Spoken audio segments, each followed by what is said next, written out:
think a stereotype exists around gamers, especially in the most recent years. We had kind of the gaming subculture, which has slowly fell away and became more popularised with the rise of things like Candy Crush Saga and Farmville over Facebook as well. So I feel we're at a point now finally where anyone can become a gamer, especially in our kind of customer base within my company as well. We do find you'll get not just the same old teenage kids coming to buy Call of Duty every year. It'll be the older gamers, the older gents who've played before with their friends, and obviously they've aged as well, so their tastes have followed them as well. Don't forget the same gamers who were around in the 80s playing things like Pong and all the Atari classics as well are still playing games now. And I think as their tastes have evolved, so has their kind of their taste in games as well. On top of that, so yeah, I definitely believe that there's a subculture which is still there, and there's a stereotype that follows that, but I feel it's kind of fallen to the wayside, especially the advent of things like esports. It's only like the past few weeks where we found on ESPN in the States, we've had StarCraft tournaments and League of Legends appearing on there too, so it's less of a geeky subculture. Maybe about 4 or 5 years ago there was the stereotype that it was, what we in the industry, I guess to some extent, still call the core gamer, which is 18 to 35 male, particularly focused more on sort of the late teenage years or early university years. Somebody that will sit for hours in front of a PlayStation or an Xbox and with toast and pizza and popcorn and not much else. But I think things have massively changed, particularly with the use of mobile phones as a platform for gaming.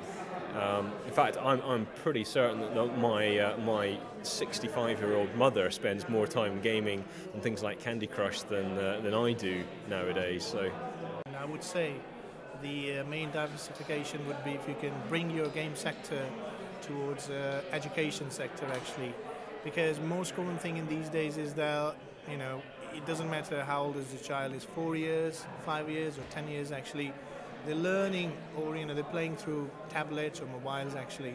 So just imagine if you guys can develop a games actually where the kids can learn throughout game itself actually. That would be fantastic actually. So the parents don't have to worry.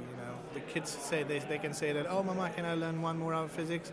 Oh mother, can I learn 1 more hour maths actually? So that will be completely diversification actually.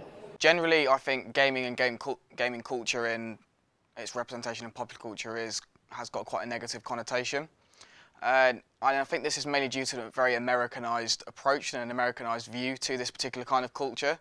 And I think this is really represented in a lot of media texts we see today, particularly in comedy genres. And that's interesting in itself in the way that comedy as a genre can trivialise and perhaps subordinate a particular kind of culture. So I was thinking initially of The Big Bang Theory. There's an episode where the character Penny gets addicted to World of Warcraft. The idea of a PC and online game, there's also a very negative connotation with those kind of gamers in particular. Penny represents herself as isolated from a particular friendship group after initially being quite socially, she's very capable socially. She ends up not washing for a few weeks, which is also interesting in that particular stereotype. Especially this is associated particularly with PC gamers in general, about kind of cutting themselves off from kind of sunlight and social interaction, and that's obviously a very, very negative view of gaming in popular culture. How people play, I think, is very interesting, particularly with browsers and things, because I know people who play at work. There's a guy who plays our game, is a senior editor at a very big magazine, but he plays with his brother, and they have a game set up, and he's doing his work, and occasionally they'll make a move, So, people are playing in different ways.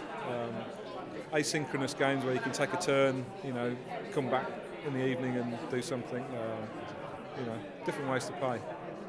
I consume games very differently and consume them for different reasons. I actually consume sports games as a means to socialise with my friends from home.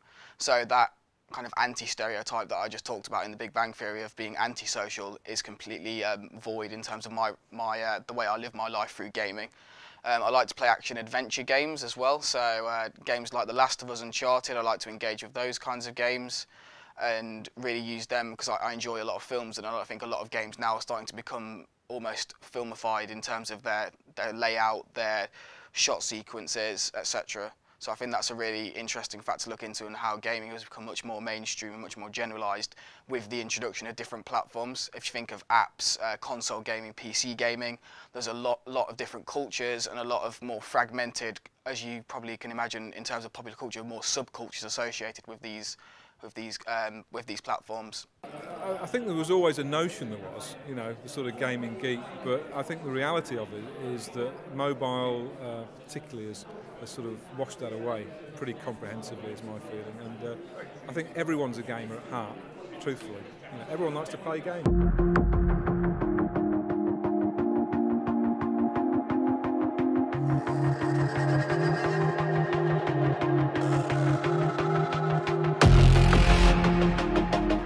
Come on, everybody, put your hands together.